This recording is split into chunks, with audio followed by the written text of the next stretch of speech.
Alright, Ulm turned 65.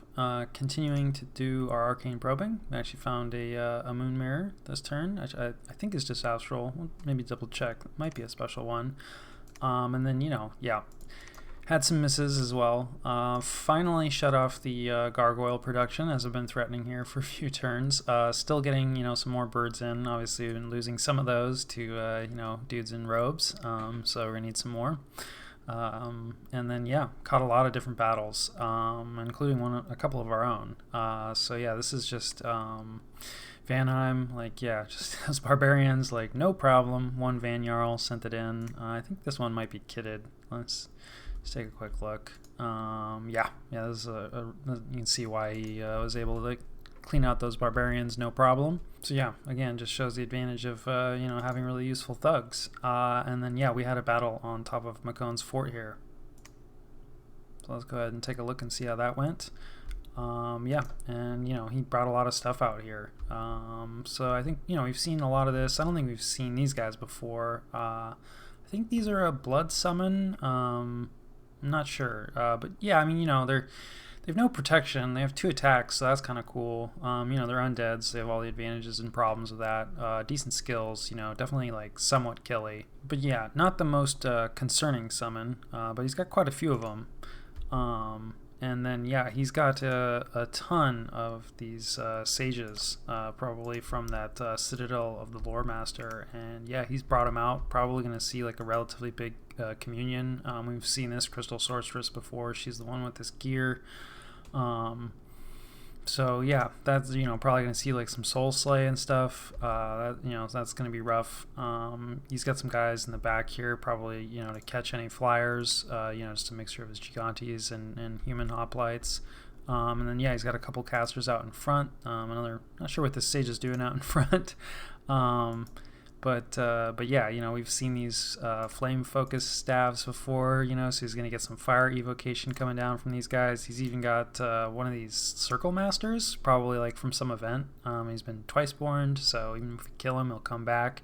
He's got a bunch of death gems, so yeah, probably going to be, definitely going to be seeing some death magic come out of him. So yeah, this is more than I'd hoped to see. On our side, we've seen kind of all these elements before. We've got some of our whites out here on the flank. We've just got a ton of vine ogres, and then mixed inside of that, we've got some of our warrior chiefs with the great swords. And then just a couple of random chaffy kind of guys, the terracotta soldiers and the claymen, just guarding some of our mages here who are going to be buffing up our warrior chiefs and everything as they go in. And then just sort of a line of terracotta warriors to fill in afterwards. And then some of our human troops over here, the axe warriors, and a few steel maidens here from some of those raiding groups. And then they should be getting buffed up. As some earth magic also, from our god, who might go in after the buffing. And then, of course, the gargoyle squads in the back. I think this Jade Sorceress is going to be doing some fire resistance on these guys. And I think, some more fire resistance here, because we're definitely expecting some fire magic. So, we'll see how it goes. Some fire clouds, we've seen that, the communion going up. That is Shadow Blast. This is not good. So, it went right for our cluster of chiefs and mages, and definitely knocked. You see this whole square got deleted. I don't know if anybody important was in there. Our hero is right here, who's super kitted out. I think he's going to be doing Howl. So yeah, that was pretty close for comfort. Maybe should have had him a little farther back. Looks like we have a little bit of swarm coming out from one of our enchantresses. Got kind of lame split paths. So just sort of using her. I think we've seen some of these guys before, but we're using some of our Jade Sorceresses as Frozen Heart spammers, so that's a pretty good, it's kind of higher level evocation research, but you only need water 1. You know, in single target, but yeah, pretty good against like more elite troops. And then yeah, some weapons of sharpness coming down, of course, targeting our Vine Ogre cluster instead of our human troops, because yeah, the mages just can't resist this like, you know, big cluster of HP. More fire clouds coming down. One of them missed, but we'll still have to move through it, so that definitely hurts. The whites getting out ahead, probably should have had them on hold and attack. That was probably just a mistake. Not sure if these bone fiends, no, they're not undisciplined, but it looks like, yeah, they're going in as well. So yeah, kind of a scary start. So yeah, strength of giants, etc. More shadow blasts coming out. Oh man. Yeah, that was also really scary. Let's see, is our hero yeah, dodged another bullet. But yeah, you see like some more squares got deleted. You know, it also like paralyzes units. So you know, even though this Jade Sorceress survived, you know, and this chief survived, like, you know, they're paralyzed right now from those shadow blasts. So like, yeah, definitely, you know, effective use of that evocation. You know, maybe position these forces a little too far forward. Frozen Heart doesn't have like the longest range, so you definitely kind of need these guys forward. But yeah, probably could have rear positioned, you know, the overall army a little bit more. To keep it safe. But yeah, wasn't really expecting Shadow Blast from Macone, because they don't normally get, I think, any death access. So you know, just one of the advantages, like once it's later in the game, you can throw stuff that like people aren't expecting. It looks like, yeah, some Battle Fortune coming out, probably, yeah, from his communion here. It's an astral spell, so you know, very similar to luck. It's just like a wider, I mean, it is luck, but it's a wider area of effect rather than like a single square. I forget how many squares it is, you know, roughly like this animation here. So yeah, that's going to be a little rough, because you know, these guys can be kind of tough to kill anyway, and yeah, we know how annoying luck can be. So yeah, our guys are starting to go in. The gargoyles jump close. That's Howl going up on our side. So yeah, I think most of the gargoyles, yeah, so they got their fire resistance, they got their weapons of sharpness. I think that's, yeah, you know, this guy missed his weapons of sharpness, but he got his fire resistance. So, you know, if you don't have the battlefield wide buffs, it can be pretty hard to get everybody, but this is not terrible. So yeah, and we have him jumping close, because, you know, if we were to send him into the back line unsupported, there's a pretty good chance that, you know, they would get taken out, whereas like this way, you know, these other troops, you know, are going to support them and soak up some of the damage. And then, of course, yeah, Macone bringing out some of these summons we've seen before. Like, they're really effective. Like, this is going to be a tough fight. Although our whites are getting up, our guy is going in, doing some work, so that's nice. I think that was, yeah, the Frozen Heart. Looks pretty similar to the Soul Slay animation, but yeah, definitely getting a couple Frozen Hearts in, which is definitely helpful, you know, against these more elite troops. Yep, Flame Eruption, we were definitely expecting that. You know, that's where, like, you know, some, I mean, you can see like they're still taking damage, but you know, a little bit of fire resistance, you know, is definitely going to help these gargoyles survive stuff like that. It's unfortunate that we didn't really manage to buff our whites at all, because those are kind of expensive troops to just throw away.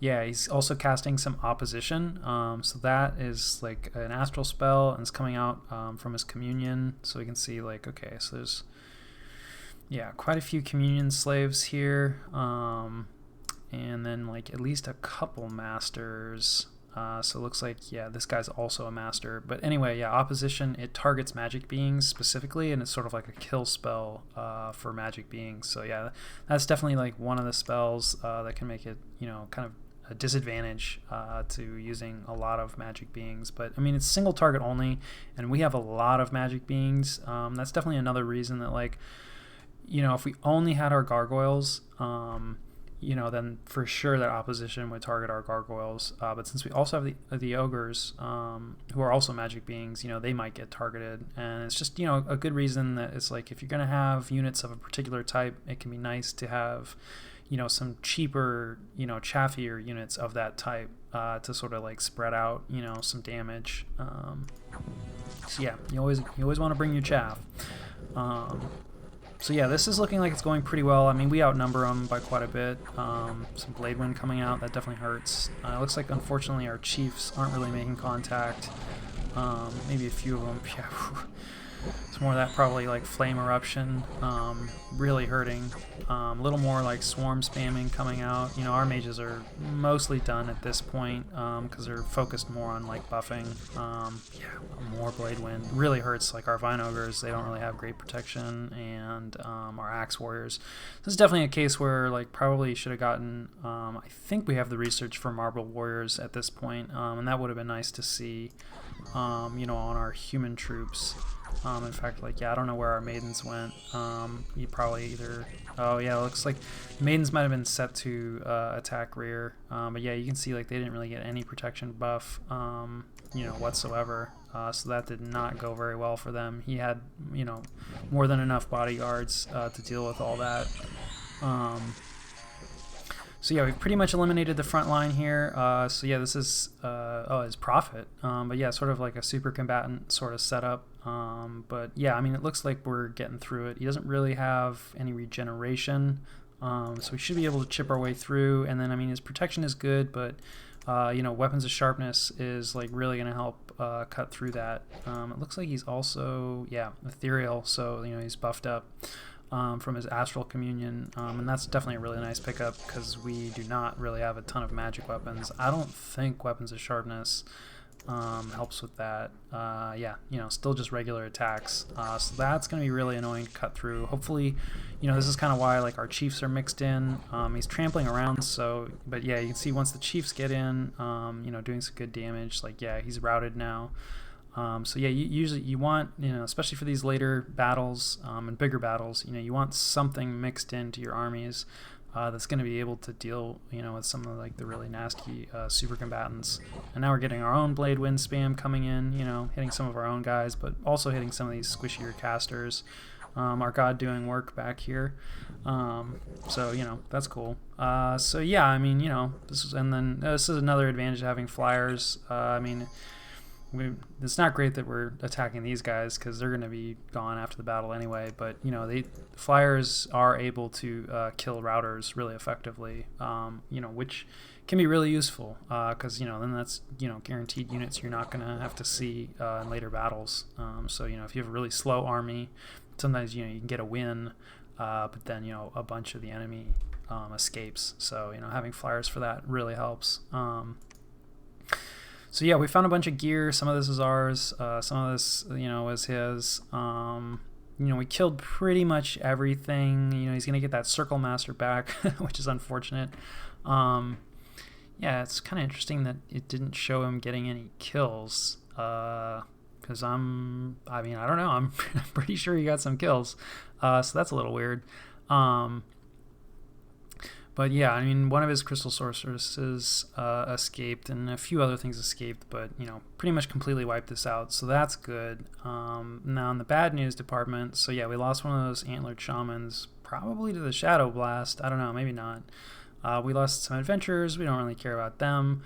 You know, 4 out of our 5 warrior smiths. That really hurts. That was probably some of that Shadow Blast. The Axe Warriors, that's not too bad. 29 gargoyles, that's half of our gargoyles.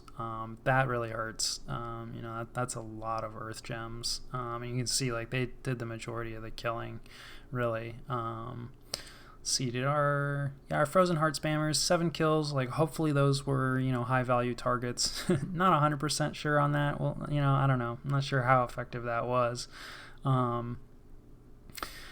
But yeah, and then, you know, we lost pretty much all the Steel Maidens, and then, like, yeah, a little bit of, you know, chaff. Lost quite a few of the whites, which, you know, definitely hurts because they didn't really do too much running out ahead. You know, I mean, you can see we lost a little over, like, a third of our total army, you know, and then we also had some retreats. Okay, just one.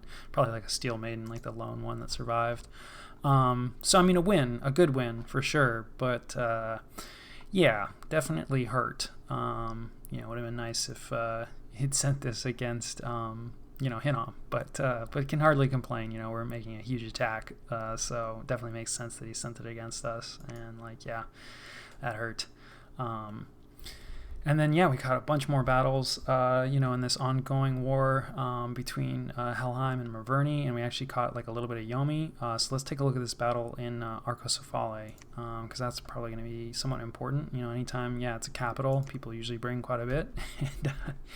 And Maverni just like doubling down on these boars, just like all the boars. And I mean, like, you know, this is great for siege strength, you know, and against like early game armies or maybe mid game armies, like this is going to be pretty effective. But, you know, I got to kind of wonder at this point. I mean, he does have some casters in here, right? So he's got some just astral ones, and then some of these druids, you know, have some cool cross paths. And so everybody's probably going to communion up here.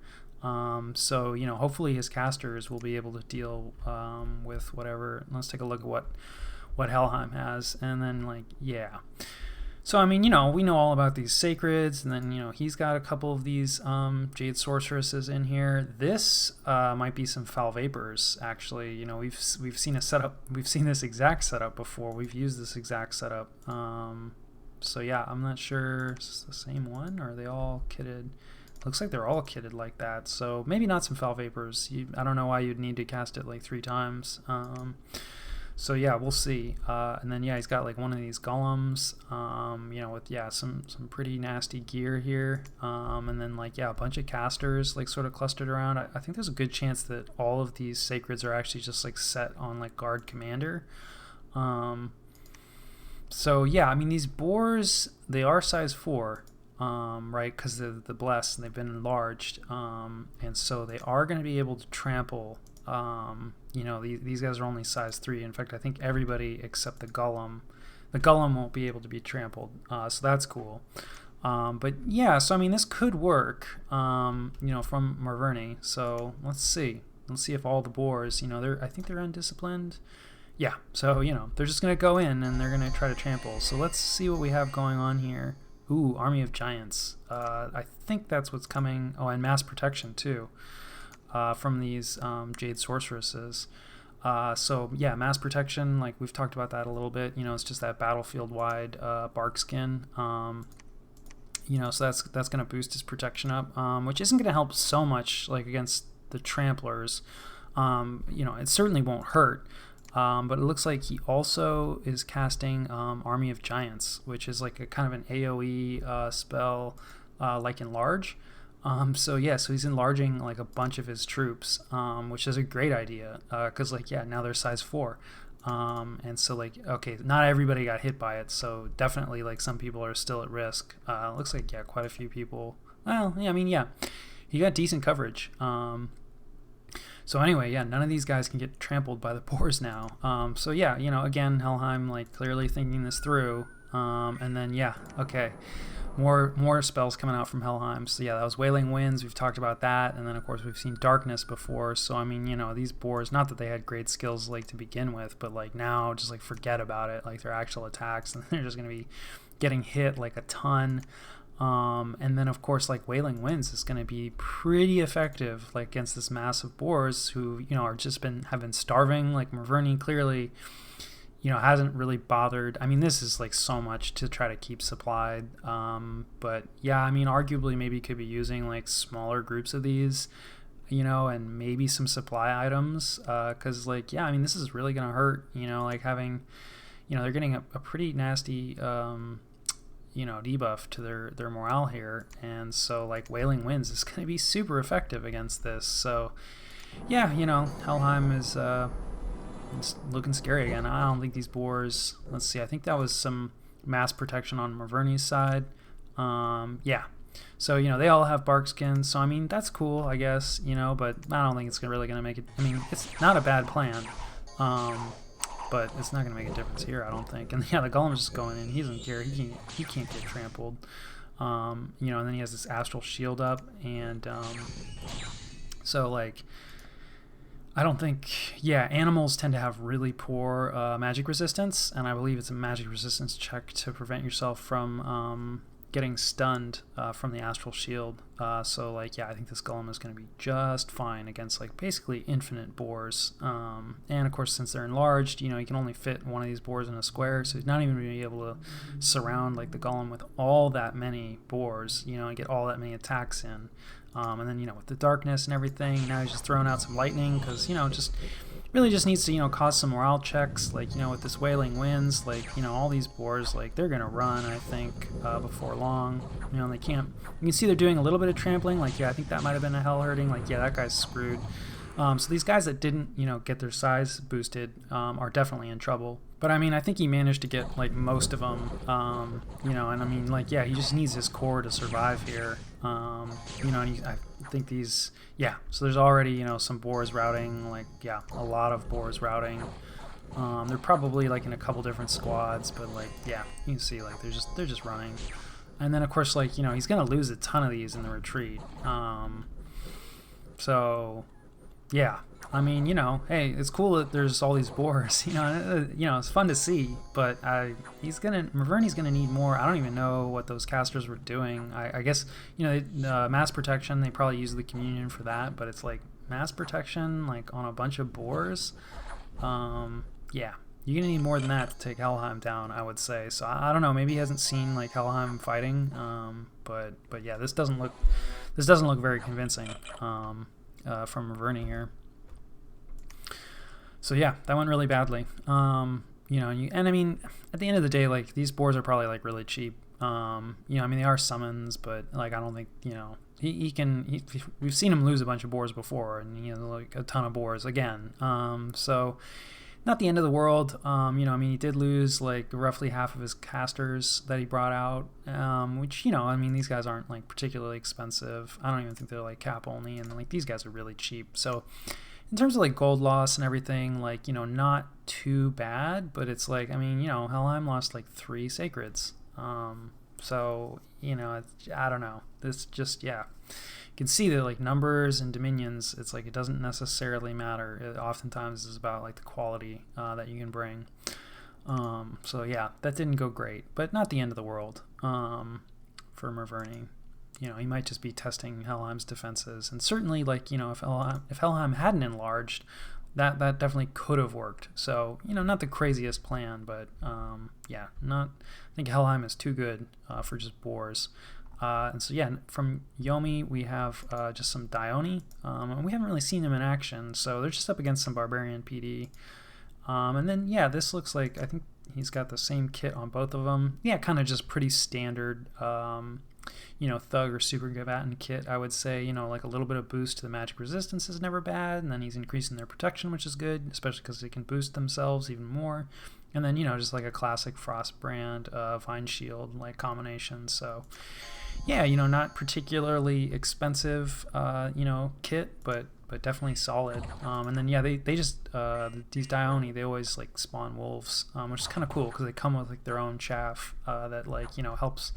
Again, like they can get through their script and everything while everybody else is like busy with wolves. And then yeah, of course we've seen like Soul Vortex and all this stuff, and they're gonna have no problem with these barbarians at all.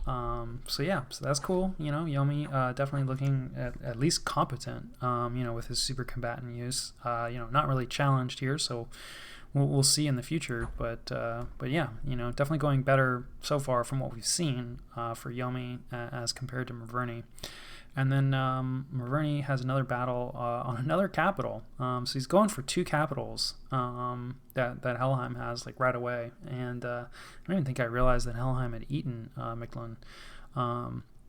But anyway, like not bad choices in terms of like what he's attacking. Like yeah, if you can pick up 2 capitals like real early in the war, like that could be a huge income swing, even just to siege them. So definitely choosing like good provinces to attack, I would say, and like being having armies in position. Holy moly. To attack early in the war like this is like definitely some good planning. Wow. So if you thought that other army was big, so we've got even more all the boars, of course, starving and disease, these poor boars. And then, he also has like boar warriors, who are also starving. Like it really kind of hurts. I mean, these are his sacreds. So, I mean, like these guys cost gold. It kind of hurts, to see them. I mean, a lot of them are going to be, well, okay, that's cool. Like it looks like fewer of these guys are diseased. So, well, yeah, some of them are diseased. He might be holding off, combining the rest of his troops with these giant boar stacks so that these guys spend as little time as possible starving. But still, I mean, I don't know. It always hurts to see this. I just feel like it's such a waste. But I don't know how you would ever keep an army like this supplied. Um, but yeah, he's got some other stuff. It's not just boars and boar warriors. He's just really like at this point, I feel like he's tripling down on the boar strategy. So now he's got iron boars, which is another spell. I think it's an earth spell, and it's a summon. And so yeah, they're just boars, but they've been transformed into iron, so they have really good protection already. But otherwise, they're basically just boars. Although interestingly, these are also sacred. I don't know if they're normally sacred or if that's like a special thing with Marverni, where like their summons of these iron boars are sacred. So that's kind of cool. So they've been enlarged as well, and they're all the normal boar stuff, but just iron. They still have just the same morale. So the morale plays are still going to be a problem, and they're susceptible to shock. And we've definitely seen Helheim. He's got air access. So yeah, I mean just tripling down on the boars.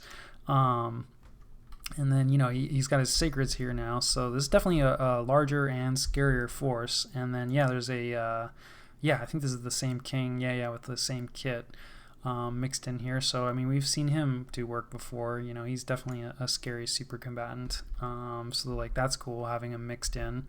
And then he's got some of these, I think, abominations. I feel like you don't necessarily see these too much. I think they're astral summons. I forget. They're pretty expensive. I do know that. They're cool. They're hard to use. I feel like, I've messed around with them in single player a little bit. They have a ton of hit points. Their protection and like defense is like not great. They're size 6, they can't get trampled. Like good magic resistance. I think they just have built-in like regeneration and fear, and then of course with all these hit points, the regeneration is really nice.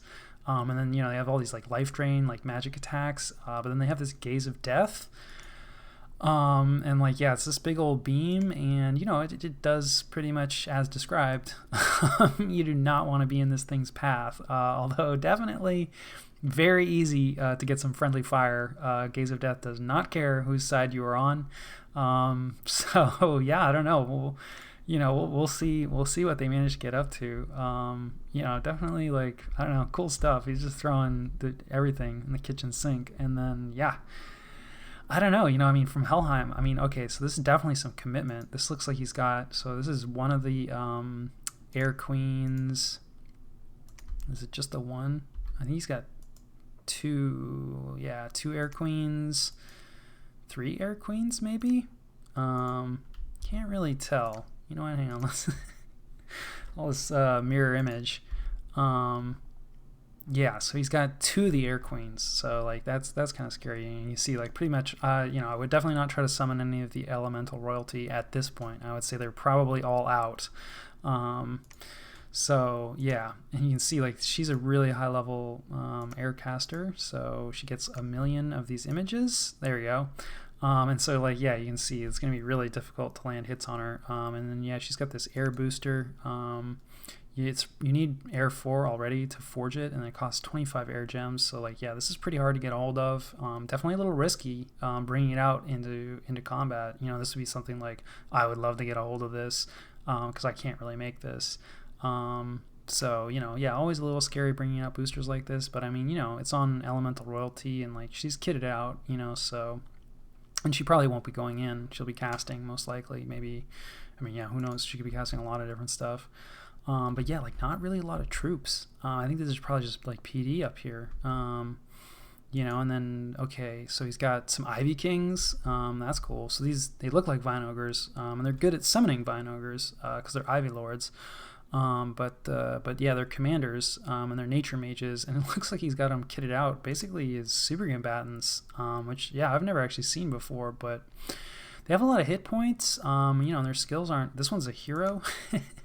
Third eye, okay, don't see that too much. Increased precision and magic resistance. Yeah, that's, the precision doesn't really matter, but extra magic resistance is never bad. So these guys definitely look really scary. This is some nasty kit here. I would say, the King of Earth, is gonna have his work cut out for him, because I think all these guys are like pretty heavily kitted. And then, okay, this is probably like Wailing Winds, I'm guessing. This is the death booster.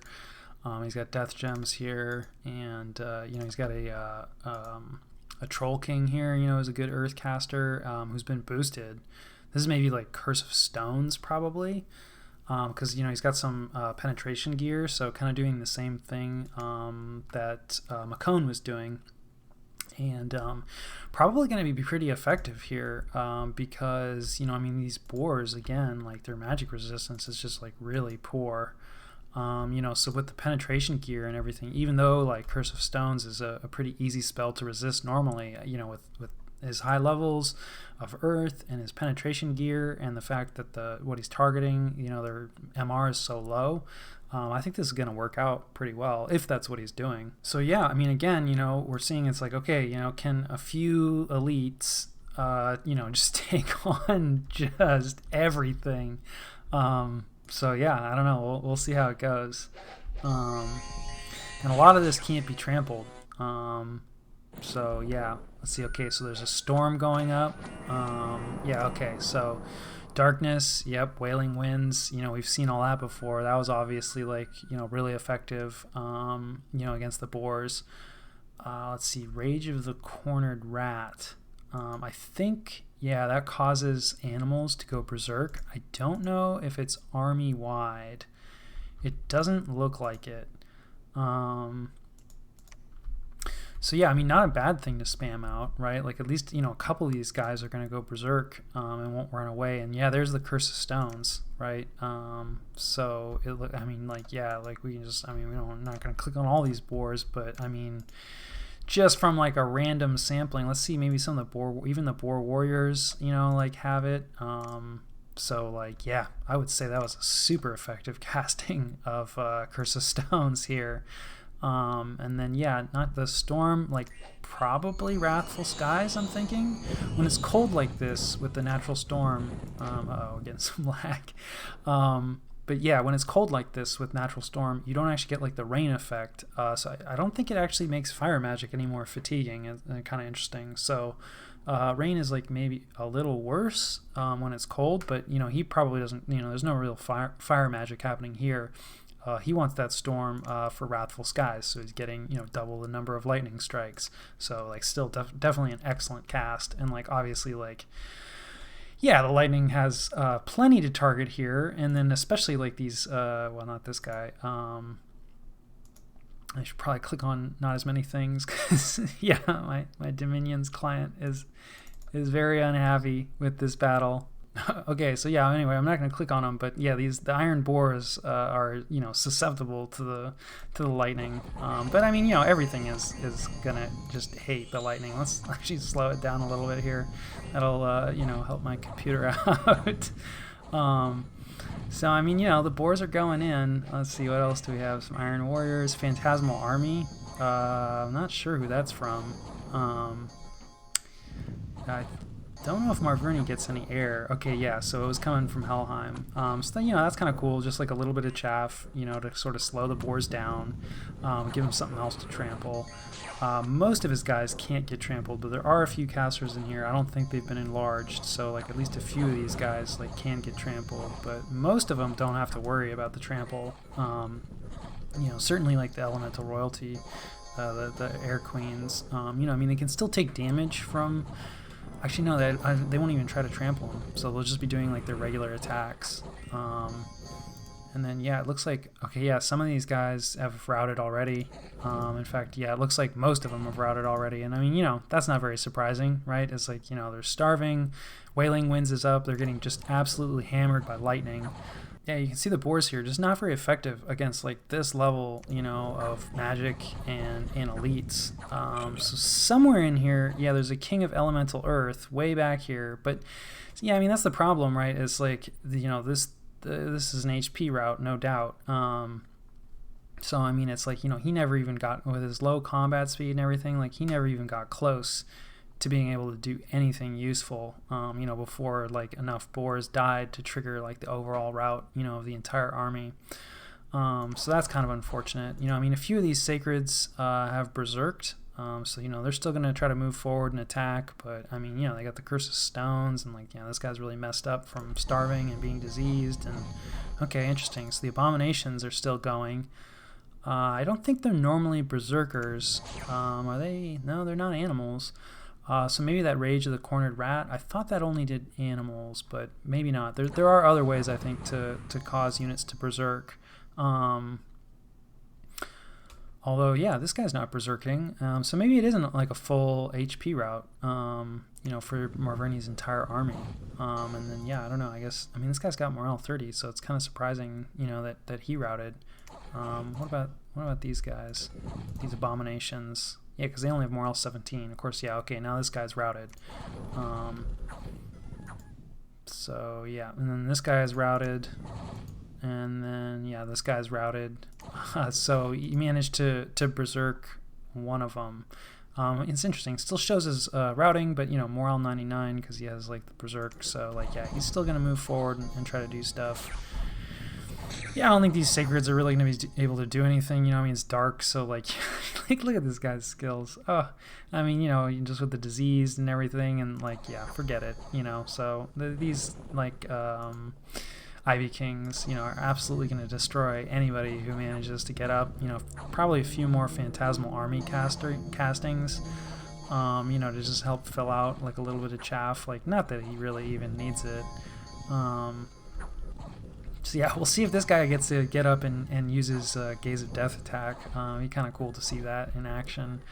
But, like, again, it's just like, okay, sure, like, all the boars, like, I mean, it is entertaining. I do appreciate his commitment to the boar theme, but, like, he's gonna need more than this. Like, you know, this is not working. Like, not even a little bit. And, like, okay, yeah, maybe, you know, some of this stuff is, like, somewhat cheap, but I mean, like, it's basically free here, you know, for Helheim. So this guy did finally make it up. I guess he's just, maybe he doesn't use his Gaze of Death if he's berserked. Oh, nope, there it is. Yeah, so that's that Gaze of Death. And you can see, like, it's pretty wide area of effect and, like, does a ton of damage. Like, this guy's almost dead, so there's a pretty good chance this Ivy King is going to go down. And, you know, I mean, hey, the good news is everything else is routed, so, like, pretty much he's just going to be getting Helheim stuff with his Gaze of Death. But yeah, and it might be kind of tough to take down. Yep, there's another Gaze of Death. So he at least got an Ivy King, so that's nice, because especially, too, you know, a bunch of gear. Although, you know, he has enough guys here that are ungeared. There's a good chance that, like, Helheim is going to find, you know, a lot of his own gear and get that back. So, I mean, that's definitely nice, a reason to maybe bring a couple ungeared commanders if you are using, you know, a bunch of gear in your battles. Yeah, so just some Gaze of Death on some skeletons, not so great. And then, yeah, once these Ivy Kings, like, start to stack up and don't have anything else to focus on, like, you know, we got some Iron Warriors on them, it looks like, so that's good, but, you know, still not going to be enough against these, like, you know, heavy thugs, you know, or really maybe even, like, super combatants, arguably. But, yeah, I wonder how much ammo that Gaze of Death has. 10. Okay, so I mean, that's quite a few Gazes of Death. I don't know, he shot off, like, what, three or four maybe. And then, yeah, of course, like, I guess these Ivy Kings, they're like, yeah, you know, hey, you got it. You got it, Miss Thought, no worries, we'll go handle some of these boars. Looks like he got hit with Confusion, which is definitely, like, good in this case, because I think it stunned him. Not sure, it's not actually showing on his status here, but certainly looks like, you know, he's all grayed out and doesn't really appear to be doing anything. Anyway, like, yeah, I think this abomination is screwed. Yeah. So yeah, that's also went really, really badly for Marverni. Another scary, not even really, I mean, it's an army, I guess, from Helheim. Yeah, wow. So, I mean, you know, okay, his elemental royalty survived. That's good. He only lost the one abomination. Hopefully he didn't lose any in the retreats. But, I mean, he lost 142 of his sacreds. Like, these guys aren't cheap. You know, I mean, they're not expensive, but, like, I mean, you can only recruit him out of his capital, right? Like, you know, probably, like, 6 a turn, maybe 10 a turn tops. So, I mean, like, that's a ton of turns of recruitment, you know, and you just can't easily replace that, at least not quickly. You know, didn't lose too many casters, didn't really bring, like, too many casters. I mean, I've brought more casters than this to some fights, and maybe I bring too many casters, but I don't know, this feels like maybe not enough commitment for an army of this size.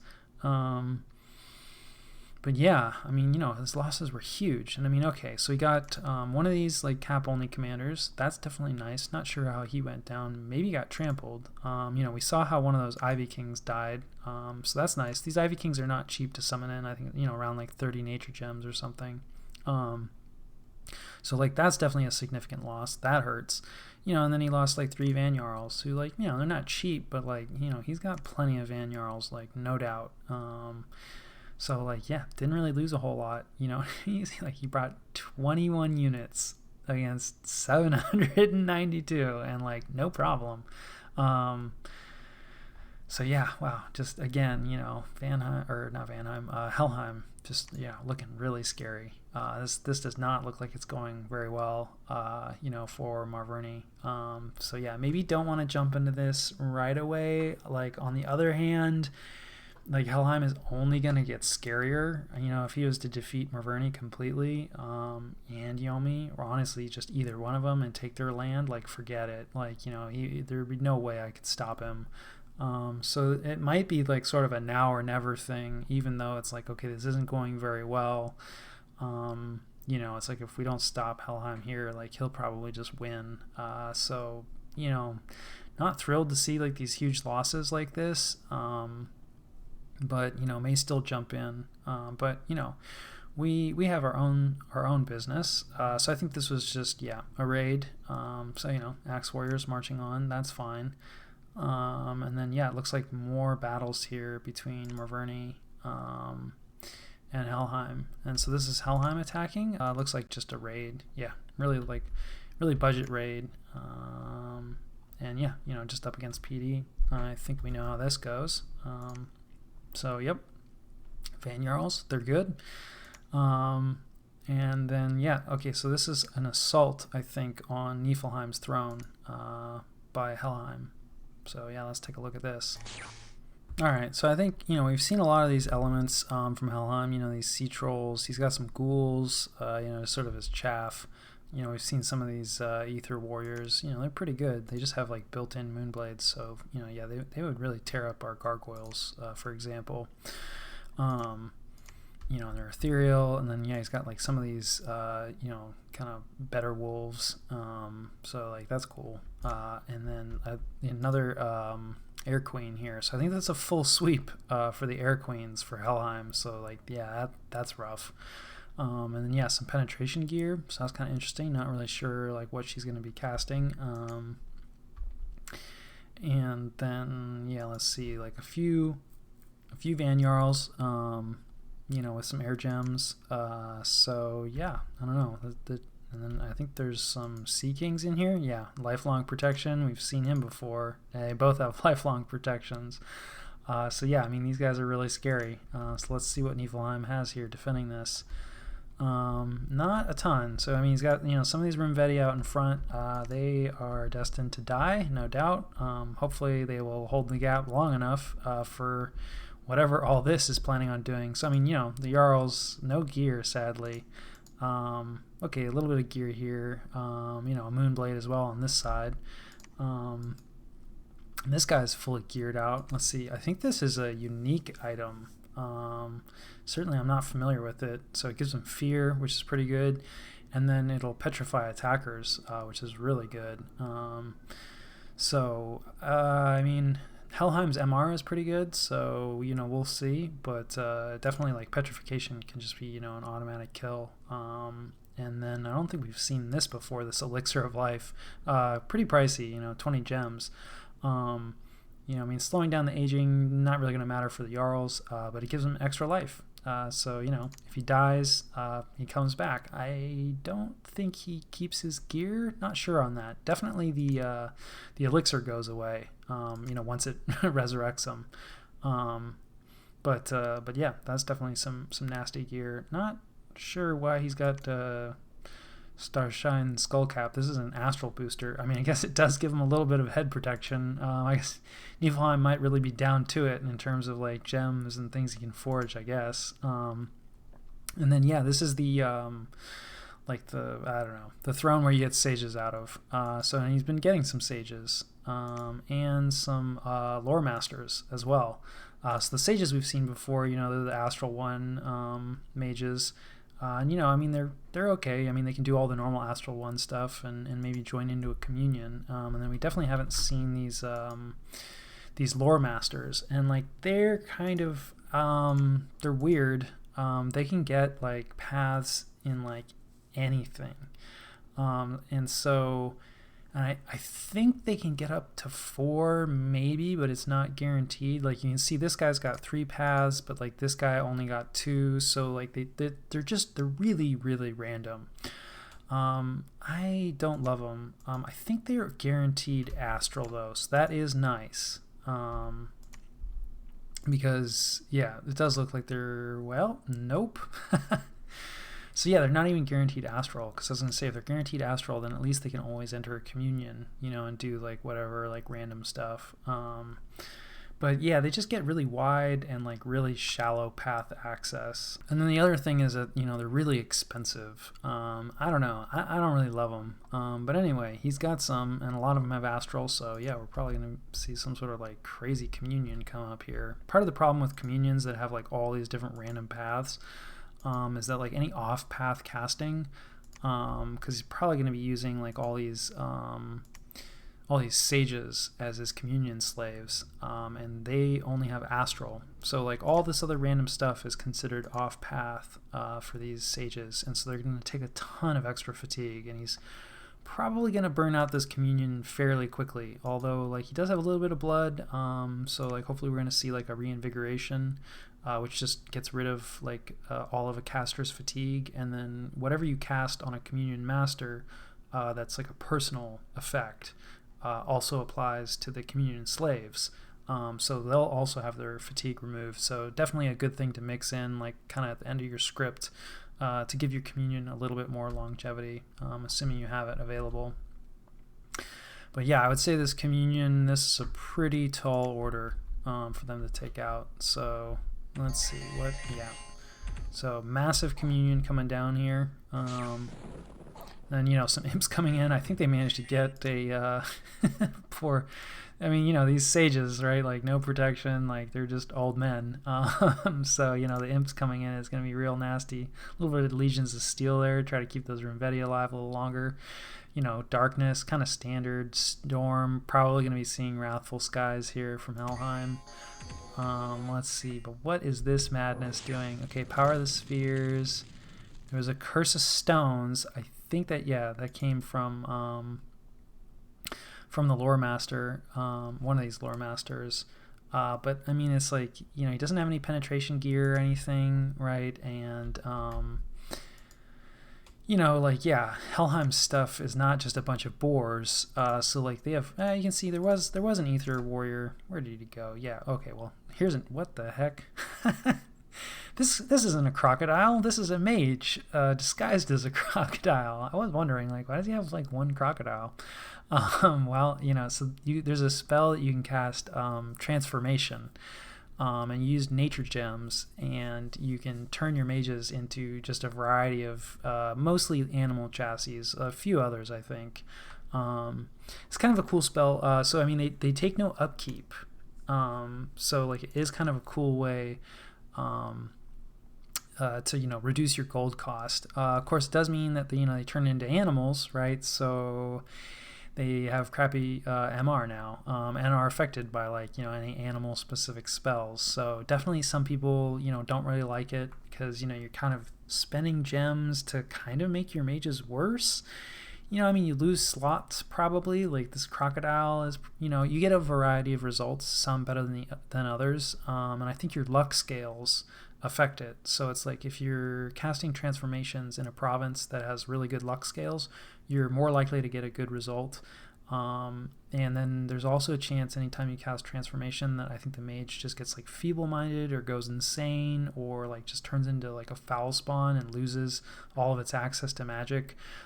So there's definitely some dangers in using it, and you definitely don't want to be casting it in a province that's full of misfortune. But anyway, so this crocodile has been doing some water casting, but yes, Curse of Stones. So it got the crocodile mage, And then yeah, I got one of these Ether Warriors, but I think probably like most of this stuff, yeah, is going to be unaffected because, you know, yeah, Helheim, like they just have much better magic resistance, and there's no penetration gear on this caster. So yeah, probably an example of where, you know, Curse of Stones is a lot less effective. So let's see, and then okay, interesting. Yeah, Hell Power. Wonder who, probably this guy cast it. So yeah, I think everybody's going to be horror marked now, or so he's going to be horror marked. And all of the, you know, all the communion slaves, because it's a personal effect, they all get horror marked. Normally you see this, it definitely like boosts their skills quite a bit. So you can see like, yeah, his attack skill and defense skill is, you know, much better because of Hell Power, and probably a few other stats, although I mean, you know, darkness more than handles that. And I mean, like, I don't know, he's just a dude with a fist in robes. You know, who's cast, I don't know, that's kind of an interesting choice. I think it might cause horrors to appear, so like maybe it's just sort of like a scorched earth tactic. Yeah, kind of an interesting, yeah, okay, so Howl got cast also by a lore master. Like, yeah, this communion is just bananas. So you can see, like, yeah, already the slaves, right, they're over 100 fatigue, so this isn't going to last too much longer, I think. And then, you know, soul vortexes, you know, the Nephal's doing all the normal Nephal stuff. You know, we've seen that before. Let's see. I'm still not seeing, okay, so we've got rain cast by the crocodile, and then a natural storm. Yeah, kind of interesting that we're not seeing any what is it, the lightning spell, the battlefield wipe. I'm blanking on it. But yeah, I guess, you know, I mean, Helheim does have quite a few troops, so I mean that would hurt him a lot too, maybe honestly more. So yeah, a little bit of blade wind spam coming out, some magma bolts, which like meh. You can see, like, you know, there's a few wolves back here, but nah, I don't think wolves are gonna, you know, do anything to the Queen of Thunder. I think she's gonna be just fine.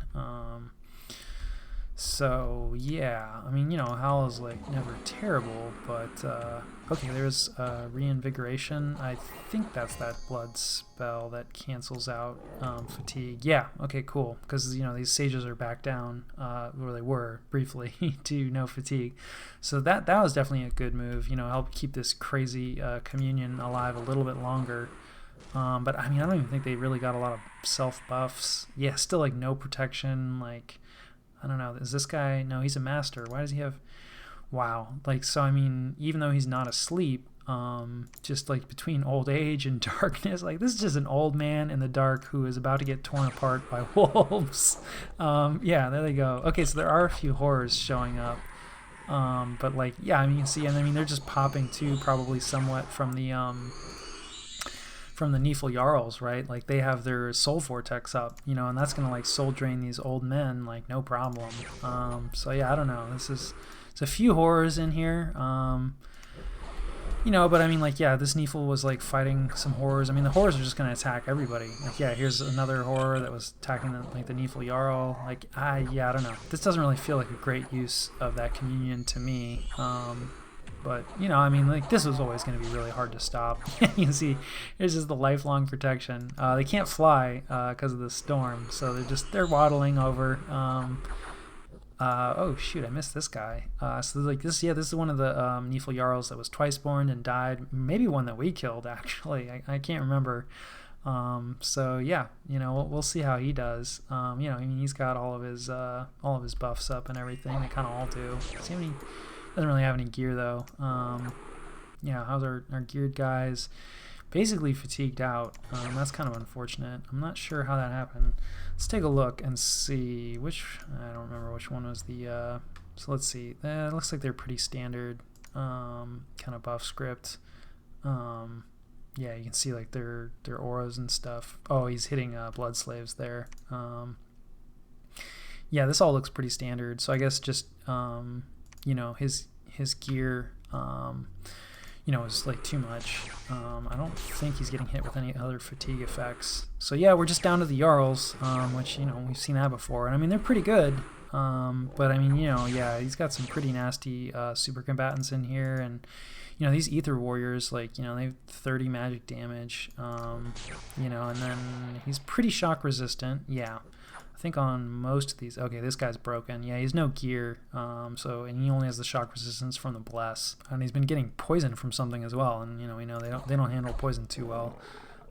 So yeah, this is not looking good so far, but I mean, we'll see. Some of these more geared Jarls, like maybe like this guy's still surviving at least. His fatigue is way down now, so that soul vortex probably draining all these poor imps.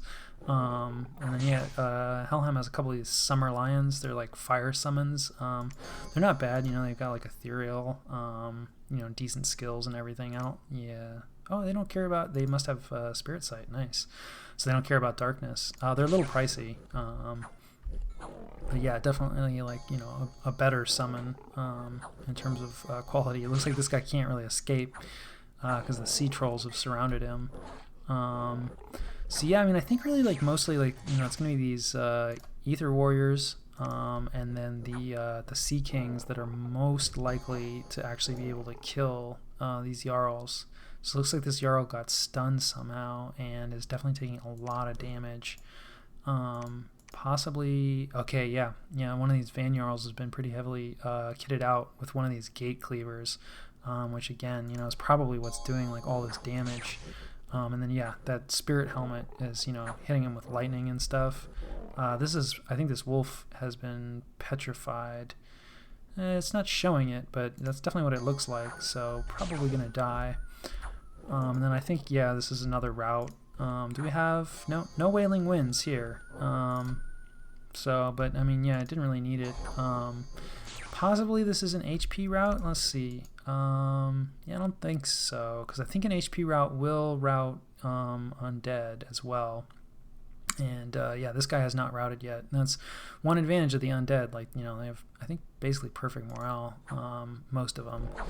Or at least very good morale. So like, yeah, he's the only guy that hasn't routed. And I mean, these guys, okay, yeah, so one of the Jarls went down. These guys aren't going to be able to escape because they've been completely surrounded, but their skills go way down when they're retreating. But still definitely getting a lot of kills. Like, I mean, yeah, these guys are tough to take out.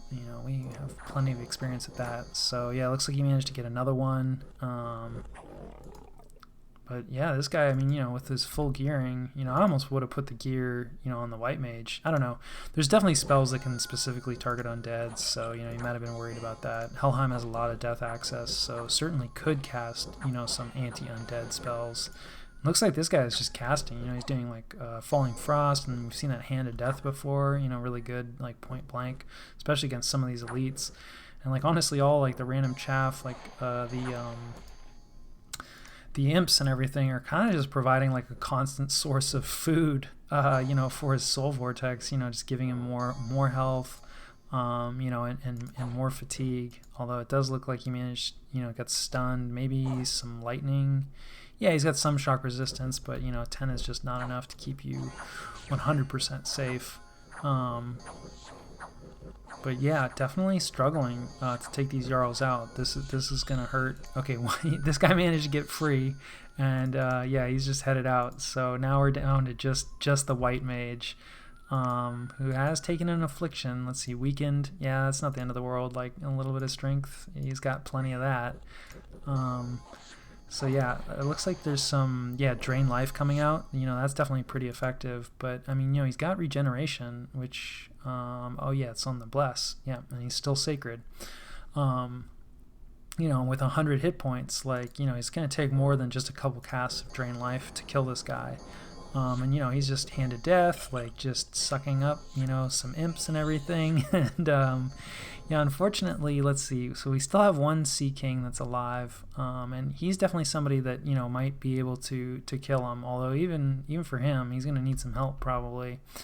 And let's see. Yeah, I don't know. I only see the one Sea King, so the other one might have actually died. So that would definitely hurt if that was the case. And yeah, I mean, we've seen this look before, so it's nice to see someone else struggling through these Neephil Jarls. instead of our own guys. I mean, a lot of this that's dying is just like summon chaff, so that's not so bad. But I mean, like some of it, you know, these sea trolls and stuff, you know, getting some routers, you know, that definitely hurts. And then yeah, this other Sea King is still struggling to make contact. So yeah, and he's just, you know, casting away. I think, is he a level 3 priest? No, I'm not sure where that. He's level 2 priest, so I'm not sure what is that. Some sort of banishment. Yeah, I don't know what that is. It's not showing up. I wonder if it's a Holy Avenger, probably, actually. So, like, as he's getting hit, like, those bolts are coming out, I think is what is going on. You know what? That's probably fairly early in his script. Let's take a quick look. See if we can just confirm for myself here that that's... Oh, boy. Yeah, so this is a long battle. It looks like the... yeah, we can't actually see... the start, you know, the log only remembers just, you know, damage. This white mage has been fighting for a long time, and there's a good chance we're going to go to turn timer here. We'll see. I mean, the white mage is definitely still getting kills, so yeah, this might not work out for Helheim here. You know, a rare case where, you know, one of Helheim's forces is getting stopped. So yeah, definitely glad that that I didn't have to fight this guy. You know, and this is, you know, one of the reasons that I was, you know, very unhappy to see Twiceborn on those Tiefel Jarls, because I knew that this would be in my future. So it looks like the Sea King is running, some of the casters are running. You know, if the casters retreat off, then their globals go down. The Crocodile, interestingly, is just really slow. Yeah, so I guess really slow and really fatigued out. Oh, you know what? They're cold-blooded. So yeah, like they really don't like the cold here. So the Crocodile is just, you know, probably falling asleep. You got hit with the Curse of Stones. Falling asleep, trying to get off. Falling asleep, trying to get off. So that's why, you know, his global is still up. And I'm not sure why these guys are still here. Like, I think, you know, these imps are just coming in as the guy's running off. Lifelong Protection is still summoning, like, new imps. But yeah, so I mean, I wouldn't exactly say that went well for Niflheim, but it was, I like to see it. Oh no, it looks like Niflheim routed at the end there. Oh no. So if you rout, I don't know if you made it off the field. If you rout in a fort assault as a defender, then, you know, you just die. Yeah, wow. So Helheim technically won. And sadly, like this white mage hero, yeah, just at the, I mean, you just needed to hang out, I don't know, another 10 seconds, 30 seconds, like not very long, like you had it in the bag. But you know, that's Dominions for you. You know, it's just enough morale checks. Even that really high morale, you know, can fail. So yeah, that really hurts for Niflheim. Although, I mean, you know, he probably, I don't know, doesn't care so much. Like he doesn't. I think he's accepted his fate, that, you know, he is done here. So yeah, Niflheim loses everything. But, you know, Helheim, like, this really hurt for them, I would say. Like, yeah, these Ether Warriors are not cheap. You know, he lost a bunch of them. Doesn't care about the ghouls. You know, a couple Sacreds, no big deal. These wolves, not actually sure how he's getting them. He may have, there's a Pretender, I think, that just gets these as free spawn. So he might have that Pretender. And then, you know, losing the Sea Trolls hurts a bit. You know, the Troll Guard's kind of meh. Let's see. He didn't lose any of the Sea Kings, though. So I guess the other Sea King must have run off as well. So honestly, like, you know, as long as he didn't lose, you know, any of these commanders, like, in the retreat, and, like, I don't, like, yeah, it's pretty unlikely with these really high, I think morale influences how likely you are to lose guys in the retreat. And I think with 30 morale, I don't think you ever lose them. Not 100% sure on that. But yeah, I mean, it would definitely suck if you lost a Queen of Elemental Air in a retreat. But yeah, not actually like that expensive, really. I mean, you know, probably the Ether Warriors are like the worst part of it. So like, even though that looked pretty nasty, you know, he didn't lose like any of his casters, any of his best stuff. But still a rare moment, you know, that, well, I guess Helheim wasn't turned around, but at least slowed down, you know, so hats off to those Jarls. And yeah, I think that covers battles. Definitely an eventful turn. Let's see. So, oh, cool. A province revolted. I mean, you just lose control of it. And that's cool. And then let's see. Holy moly, that's really nice. So yeah, I mean, this is the people who say like, on luck, like whatever. Because I've got some misfortune, and like I just got a bunch of gold. So I mean, certainly there's an argument to be made for like, just don't bother with taking luck scales. Use those points for something else. Like you're still going to get some good events. On the other hand, I've definitely seen a lot more stuff like this. So trade-offs as always. We lost a scout, unfortunately, to Hinnom. This is never good because I think this was one of his forts, and he's probably kind of wondering like, geez, why is Ulm scouting my forts? I think I was just trying to sneak him through, and because I really want to see more of this battle, of these wars. I don't really have anybody in position to see too much of what Yomi is doing, so I was actually just trying to get him through, and didn't think there would be too much patrolling back in Hinnom's back lines, but yeah, he got caught. And then we also had a scout caught here on Arcosfale because Helheim was patrolling to stop those boars, and then also caught our scout. And then we caught another dryad, so that's probably not great. And then we got an scout, so that's good, because is definitely, I mean, we have a nap with him, but he's a power, so would prefer him to not see what we're doing.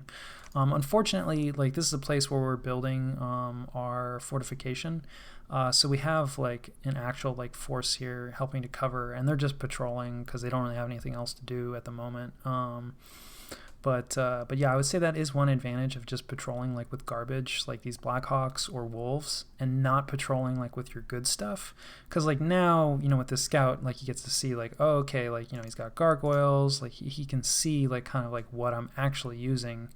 So if you're patrolling with your main armies, it's you'll catch scouts, but those scouts will still get to see what you're actually using, versus if you're only patrolling with garbage, it's just okay, there was 100 wolves that my scout saw, but hopefully you're not using 100 wolves as your army. You're in trouble if you're doing that. But so all he sees is 100 wolves, and it doesn't really tell him anything. But anyway, we don't have a fort here. So he would have seen this stuff anyway, whether it had been patrolling or not. And, covering those fort constructions is definitely important. So, and then, we breached the entrance to this fortification. So, we'll probably be storming next turn. So, let's take a look here. Okay, trying to do a little vulturing on Lanka. I don't have a nap or anything with him, and he is sieging back his capital. So this is Lanka sieging in Lanka. But I mean, this fort is under siege, this fort is under siege, this fort is under siege. Lanka is definitely done, and it would be nice to, I mean, is definitely still already, on this side of this river. And once our dominion fills in, it won't matter as much because, there's a good chance the river will freeze depending on what dominion is. I think you do need cold on both sides in order for the river to freeze. Anyway, having this river kind of more as a border between us would be nice. And, more provinces is always nice. So, there's a risk that we bump especially because I think these bog beasts can swim, so they might swim across. But this force is probably busy because this fortification has been cracked, so they're probably all going in and assaulting. Anyway, we're gonna risk it with our axe warriors and also with our specter. So yeah, that's a little scary. And hey, I fixed the double quickness, so that's good. Noticed that. And yeah, just added Iron Will, so just a little bit of extra magic resistance, which certainly doesn't hurt because 16 is not great, not terrible, but not great.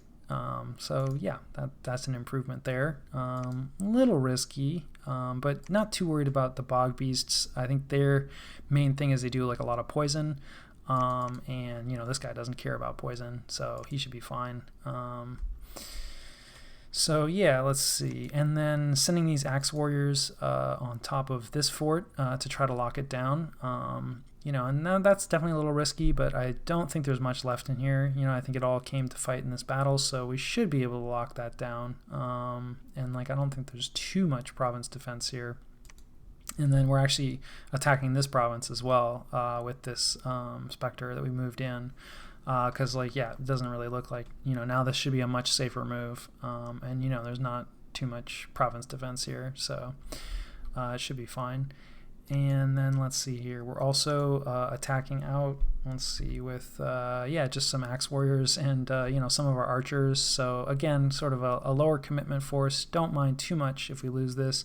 Probably should have taken this helmet off this guy. This just boosts, gives them inspirational. So it just increases their morale, which is nice. But yeah, don't really want to risk that in kind of a this is where we lost our raiders before. That said, that was a large force that we just took out. There's a good chance that he doesn't really have too much else. So yeah, and then let's see. Yeah, we are storming. Not with everything. Let's see, where is our god going? Oh, you know what? Yeah. I think... Yeah, so one of the downsides of these gargoyles is they don't heal. So, yeah, you have to take them back to a lab. So you can see, this guy, he only has 2 hit points. So, a bunch of these gargoyles are really messed up. So we're going to go ahead and, put them on our god, because our god has, really good magic leadership and can carry them all home. And so they're going to go back to this lab, to heal up. And I don't want to risk them in this assault. And I don't expect there to be too much in here, because, again, we just killed, a major army, and there was a bunch of sages in that army. So probably there's not much in here, and so yeah, we're just gonna storm with sort of a portion of what's left of this army. It's really just vine ogres and some casters, and then of course our warrior chiefs with swords that survived. And yeah, should hopefully be enough. This is a little risky, but with enough casters and weapons of sharpness on these vine ogres and the expectation that there's not much in there, I think it'll go fine. But yeah, definitely a little risky. But on the other hand, yeah, we definitely lose a bunch of gargoyles, which is probably unnecessary. So we want to get them healed up because we might need them again. Probably we'll need them again. So yeah, let's see here. Bringing up another Spectre, kitted out as a raider. Again, not the best randoms for this, but yeah, we're not really getting any earth guys. And he's just going up against, this is the province that revolted against us, so it's just a bunch of militia. He should be able to handle that, no problem. So yeah, just another reason that, again, having thugs is really nice, especially if you take misfortune and you end up needing to take a bunch of stuff back. Let's see here. Okay, yeah, moving this guy. This is the bird that lost his birds. You can see we have just kind of birds scattered around in the surrounding provinces. So we're setting him up here, and let's see, why are we sending him here? I think we have started doing some more summoning of yeah, here we go. So we're summoning some wyverns. Which is, yeah, we've seen a few of those with he doesn't have a ton of them. I think he's been using them on kind of a bodyguard, and we haven't really been seeing him fight. Wyverns aren't great. Certainly I think there's a lot of people that would say this is a waste of air gems, but hey, we're already getting these birds, which is also arguably a waste of air gems. So we'll see. They're not terrible. Their stats are decent. They're not undisciplined or anything like that. They have a magic attack. They have a poison tail, which is pretty cool. And they are pretty shock resistant. So definitely thinking that okay, Helheim is really busy right now, right? He's fighting at least a 2v1, kind of 3v1 if you count Niflheim, but not really. But yeah, I mean, a 2v1, he's going to be pretty busy, so probably don't have to worry about Helheim attacking yet. Feeling pretty confident about, the Macone situation. I mean, we're still getting there, but winning this major battle, assuming we assault this, doesn't really look like there's anything in here. We should be able to take that fairly easily, assuming Hinnom can push in and, put some pressure on. and I would say that this war with Macon is going to finish pretty quickly, which is nice. So at that point, who's left to worry about? We have a nap with there is Baratos down here, but we don't actually border him. So it's like really, right, Vanheim. And what have we seen from Vanheim, right? Wrathful Skies. Not to mention that like Helheim also has like all of the air queens. So we've seen Wrathful Skies from them as well. So I mean, Wrathful Skies is probably in our future. And we don't really have anything that's like great against that. But Wyverns have really good, just for troops, I think it's like 10 or 15 just natural shock resistance, which I actually didn't realize. I sort of just went and looked in the inspector. There's a tool, I'll link to it. It's really useful. It's a website that'll just show you kind of just all the units and spells and events of Dominions. So yeah, I just went hunting for, it's like, okay, what has shock resistance that I can get a hold of that I can actually cast? And Wyverns is like one of the few things. They're pretty tough to mass. So I think, you only get like, I think 2 Wyverns per cast, and you need air 2. So we only have 2 guys that can cast it, but they are at least in conjuration, I think. Let's double check that. I've gotten that wrong before many a time. Yeah, okay, so they are conjuration. So we will be getting a bonus. They're going to be a little cheaper for us to get, but they're very expensive in terms of mage turns, and they're difficult to get a bunch of. And we only have 2 guys that can actually like bring them in. So we're never going to have a ton of Wyverns, but they do kind of fill 2 holes, right? We don't have troops that are very shock resistant, and we don't really have a lot of magic attacks. And Wyverns offer both of those. So giving it a shot, we'll see how it goes. We'll see if we even manage to mass enough of them. Like we just started summoning, so we'll see. Anyway, this guy has no birds left, and he's a flying leader. He doesn't have the best leadership, but he can at least fly the Wyverns around. So anyway, so we're gonna move him up, use him to lead any Wyverns that we get a hold of. So yeah, and then what do we have here? Let's see, who are we moving? Not sure. This is probably just a site searcher. Yeah. So this is our other Air 2 guy. This might be a misclick. I would have thought that I was going to move him here to summon more Wyverns, but maybe just want to search this for some air real quick, because our air income is not terrible, but could certainly be better. We haven't done a ton of searching for air, so yeah, probably going to do a little bit of site searching with him, and then get him in here, and get him summoning Wyverns. So yeah, I think that covers most of our movements and everything. We're sort of starting to divide our forces out a little bit, starting to think about like, well, what are the building blocks going to be of our armies, and kind of probably a look somewhat like this, at least for now, right? So you want like, a decent squad of gargoyles, with somebody that can give them weapons of sharpness, and a few other buffs, and then some vine ogres, as chaff and everything, ideally led by, one of these sleepers. So we have, this squad here, just covering this fort construction. We have another one of those squads here, a little heavier on the vine ogres, and, a few terracotta soldiers. So yeah, it's just sort of, splitting up. Definitely concerned that, Vanheim might have infiltrated, and there could be a bunch of elves loose in here realistically. Not on our forts now, hopefully, right, because of the patrollers, but yeah, I don't have enough resources really to like patrol everything. So we could still get elfed pretty hard here. But if we do get elfed, I want to pre-position, forces like kind of scattered around, covering the various forts that are in a position to like go and immediately start to knock out some of these raiding groups. And then of course, having some troops here, they're not too far away from this front with Macon, so they could come up and reinforce, if we end up needing more troops, which we might. We just took some pretty serious losses there. And then also eventually would really like to build a fort here, because this is just a really nice province with a lot of income. Want to keep it protected.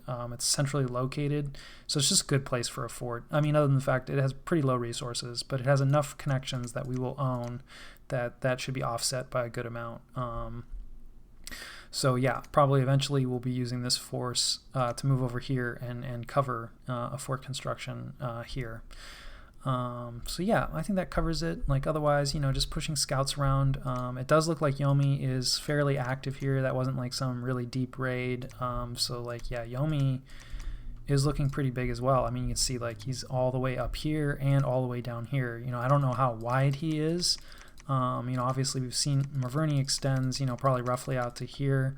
But yeah, Yomi is actually looking really scary as well. So I mean, this is going to be a really hard war for Helheim. But so far, I mean, yeah, just hats off to the Helheim player. I'm learning a lot just watching them play. So yeah, that was turn 65.